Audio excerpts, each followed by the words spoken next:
Assalamualaikum warahmatullahi wabarakatuh. Alhamdulillahirrahmanirrahim. Nama saya Dwi Saputra Caniago, Magister Komputer Angkatan 32. Pertama-tama saya ucapkan yang terhormat Bapak Prof. Dr. Jufri Adif Naam, Eskom MKOM, selaku penguji 1, dan juga yang terhormat Bapak Dr. Gunadi Nur Cahyo, Eskom MSc, selaku penguji 2, dalam sidang online pada hari ini. Untuk mempersingkat waktu, dalam kesempatan kali ini saya akan mempresentasikan hasil dari penelitian saya dalam bentuk tesis yang berjudul Akurasi dalam mendeteksi penyakit kulit menular menggunakan gabungan metode forward chaining dan certainty factor. Seperti yang kita ketahui bahwasanya kulit merupakan organ terluar dan pelindung utama bagi manusia, dan juga merupakan organ yang paling sering berinteraksi dengan dunia luar, seperti rangsangan, sentuhan, dan lain sebagainya.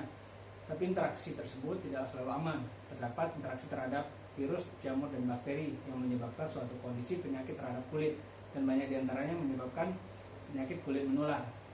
Yang penyakit kulit menular ini tidak hanya menyerang pada kesehatan seperti perubahan tekstur kulit, gatal-gatal hingga ruam, tapi juga dapat menyerang kehidupan sehari-hari, yaitu menghancurkan kepercayaan diri, membatasi gerakan, dan menyebabkan depresi.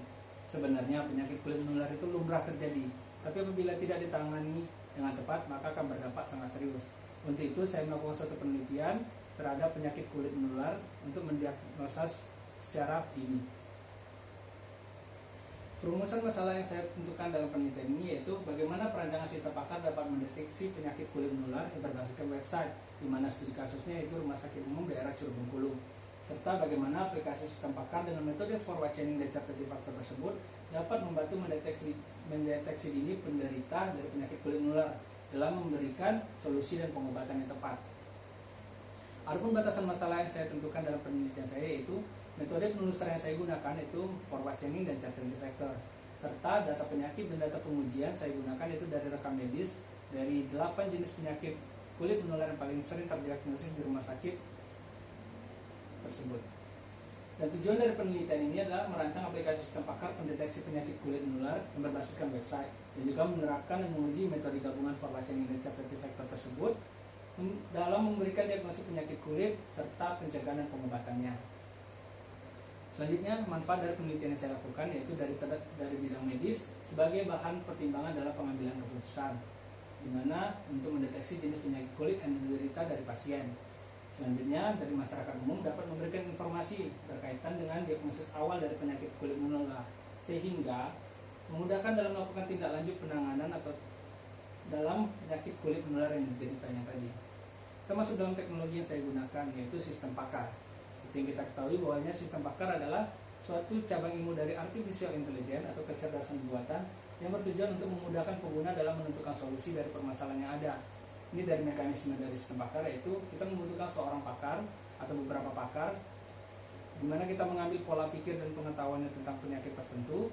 Setelah itu kita tuangkan dalam suatu basis pengetahuan atau knowledge base, dan pengetahuan itu kita olah menggunakan inference engine atau mesin inferensi. Selanjutnya kita rancang suatu interface antar mukanya sehingga si penderita atau pengguna dari sistem dapat berkonsultasi layaknya berkonsultasi kepada dokter melalui sistem. Jadi dalam pembangunan dari sistem pakar tersebut terdapat beberapa komponen. Yang pertama adalah komponen knowledge base atau basis pengetahuan yang telah saya singgung sebelumnya. Knowledge base merupakan suatu pengetahuan pola pikir dari seorang pakar yang kita tentukan dan yang kita ambil dari dan kita jadikan dalam suatu data. Setelah itu adanya komponen inference engine atau mesin inferensi yang merupakan suatu prosedur dalam pencocokan antara gejala dan penyakit, di mana saya menggunakan dua metode forward chaining dan certainty factor yang saya akan jelaskan nantinya. Selanjutnya ada perancangan database, yaitu merupakan database adalah media penyimpanan yang digunakan untuk menyimpan data-data tadi, pengetahuan dan hasil-hasil sebagainya. Yang saya gunakan itu menggunakan database MySQL. Setelah itu komponen user interface atau perangkat antarmuka yang saya buat itu menggunakan bahasa pemrograman PHP yang berbasis website dan pengaksesan menggunakan web browser, Chrome, dan lain sebagainya. Dan juga komponen terakhir explanation facilities atau fasilitas pendukung yang saya gunakan yaitu untuk melakukan dan memberikan suatu informasi tentang penggunaan dari aplikasi yang saya rancang. Kita masuk ke dalam komponen pertama, yaitu knowledge base atau basis pengetahuan, di mana data-data ini saya dapatin dari rekam medis Rumah Sakit Umum Curug Bengkulu, dan juga atlas penyakit kulit dan kelamin, serta beberapa proceeding berkaitan dengan penyakit kulit, dan juga interview langsung pada Dr. Dian Nandasari, SPKK, selaku dokter spesialis kulit dan kelamin. di mana di sini dalam tabel ini telah terdapat jenis penyakit kulit menular 8 yang dikodekan dari P1 sampai P8, dari varicella sampai impetigo. Dan juga ini merupakan tabel dari gejala-gejala yang saya temukan, yaitu terdapat 40 dari G1 sampai G40, dari demam sampai jika pecah menyebar ke sebelahnya. Jadi dari 40 jenis gejala ini adalah berkaitan dengan 8 jenis penyakit ini. Selanjutnya kita masuk ke dalam mesin inferensi pertama. Yang saya gunakan adalah forward chaining, yang merupakan suatu penelusuran runut ke depan yang dimulai dari fakta yang ada untuk mendapatkan suatu kesimpulan atau conclusion, di mana proses pertamanya kita membutuhkan input data yang berupa knowledge base atau pengetahuan tadi, dan juga kita menentukan tabel keputusan dari pakar tersebut. Dari pengetahuan tersebut kita tentukan tabel keputusannya dalam bentuk ini, seperti ini, bahwasanya gejala pertama sampai gejala 5 merupakan gejala pada penyakit pertama, dan seterusnya sampai gejala 40 bahwasanya merupakan penyakit ke-8. Setelah itu kita melakukan mekanisme rule, menentukan rule dari berdasarkan data yang telah diperoleh tadi. Inilah bentuknya yang terjadi, yaitu mekanismenya. Jika G1, G2, G3, G4, G5 bernilai benar, maka penyakit 1 seperti ini. Maka dari itu semua penyakit telah ditentukan rule-nya. Dari 8 penyakit, maka ditentukan 8 rule yang tercipta. Setelah itu kita menentukan pohon keputusan. Pohon keputusan memberikan kemudahan kita untuk menentukan peta, atau bahwasanya bisa kita jabarkan lagi bahwasanya gejala 1 dapat menyebabkan penyakit 1 ataupun penyakit ketiga, dan juga gejala ke-16 bisa menentukan penyakit 4, 6, dan 8 biar lebih jelasnya. Selanjutnya kita bentuk suatu tabel relasi yang tercipta, bahwasanya penyakit 1 adalah varicella dengan 5 gejalanya serta penanganannya. Begitu juga berkaitan dengan 8 jenis penyakit lainnya, sehingga kita mendapatkan hasil penelusuran dari metode forward chaining tersebut, bahwasanya G1, G2, G3, G4, G5 merupakan penyakit P1, dan juga begitu seterusnya sampai penyakit ke-8. Setelah kita mendapatkan hasil dari forward chaining tersebut, kita lanjutkan terhadap metode inferensi kedua, yaitu metode certainty factor, yang merupakan metode yang digunakan untuk membuktikan apakah suatu fakta itu bernilai pasti atau tidak.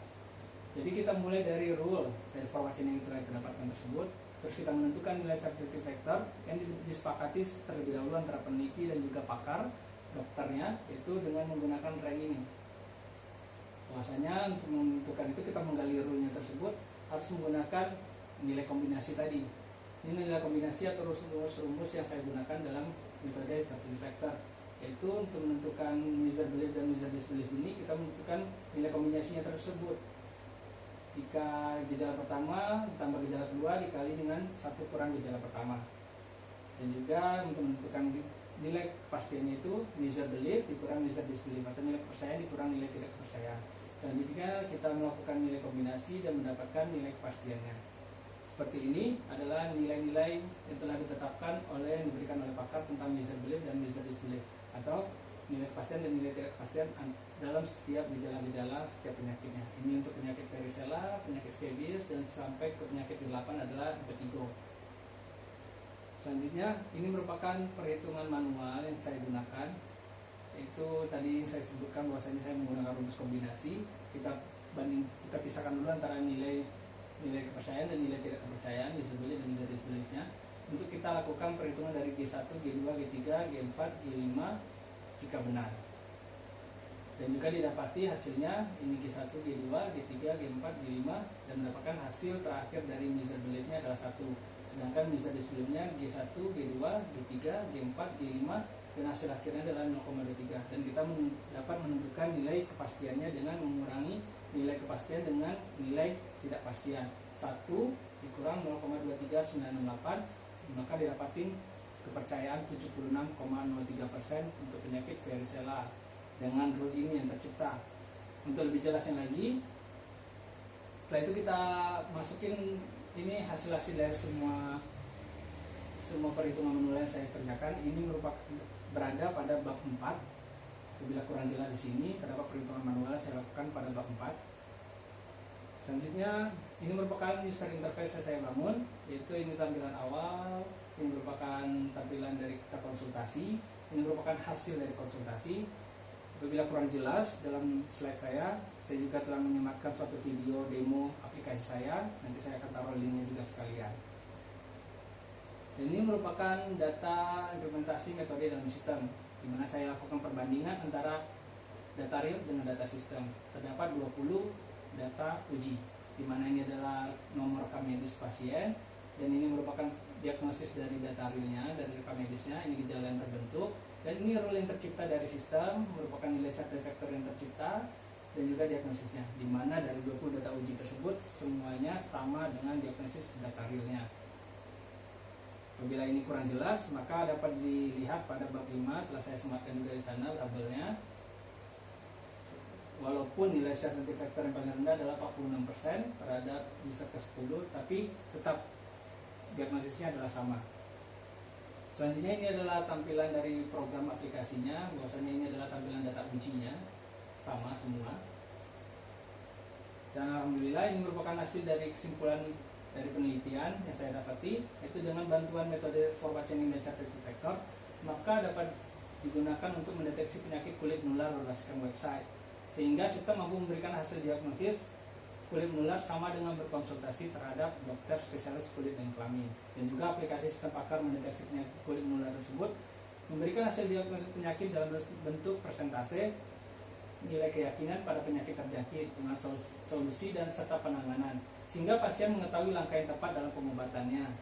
Dengan 20 data uji tersebut, pada rekam medis Rumah Sakit Umum Curug Bengkulu dapat menganalisa penyakit kulit menular dengan tingkat akurasi 100%. Maka dari itu saya katakan aplikasi yang saya rancang layak untuk digunakan untuk masyarakat umum. Ini merupakan daftar pustaka yang saya gunakan, beberapa daftar pustaka yang saya gunakan, dan mungkin itu saja yang dapat saya sampaikan pada kesempatan kali ini. Banyak kekurangan dan juga fasilitas yang tidak memadai, saya minta maaf. Untuk itu saya kembalikan ke dosen penguji. Terima kasih atas waktunya. Semoga kita selalu diberikan kesehatan dan dijauhi dari pandemi virus corona ini. Assalamualaikum warahmatullahi wabarakatuh.